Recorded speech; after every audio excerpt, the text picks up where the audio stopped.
সকালে ঘুম থেকে উঠে দেখি মেঘলা আকাশ। আকাশ দেখে ভাবলাম আজকে খিচুড়ি রান্না করব।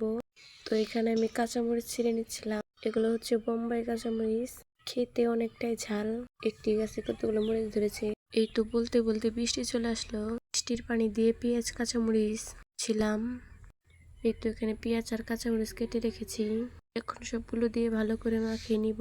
এখানে পেঁয়াজের কুচি, কাঁচামরিচ, মরিচের গুঁড়া, হলুদের গুঁড়া, আদা জিরা বাটা, সামান্য পরিমাপ লবণ আর পরিমাপ মতো তেল দিয়ে ভালো করে মাখিয়ে নিব। যেহেতু বাইরে অনেক বৃষ্টি, তাই আমি কুকারে রান্না বসিয়ে দিলাম। বৃষ্টির দিনে কার কার খিচুড়ি রান্না করে খেলে অনেক ভালো লাগে। পরিমাপ মতো পানি দিয়ে এখন বসিয়ে দিলাম। কয়টা দিন ধরে আমাদের এখানে অনেক বৃষ্টি, তো খিচুড়ি রান্না করা হয় না, তাই ভাবলাম আজকে খিচুড়ি রান্না করব। এখানে আমি মাংস ধুয়ে পরিষ্কার করে নিয়েছি।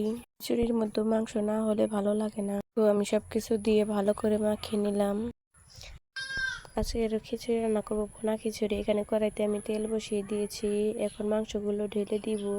মাংসগুলো ঢেলে দিয়ে ভালো করে নাড়াচাড়া করে নিব।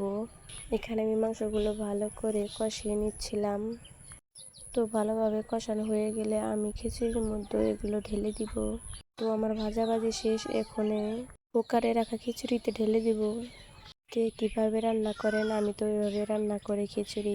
ছোটবেলা থেকে দেখতাম এভাবে আমার মা রান্না করে, তো আজকে আমি তাই এভাবে রান্না করলাম। তো হয়ে গেছে আমার খিচুড়ি রান্না করা। বাহিরে এসে দেখি অনেক বৃষ্টি, এদিকে অন্ধকার হয়ে গেছে। এদিকে খিচুড়ি রান্না শেষ।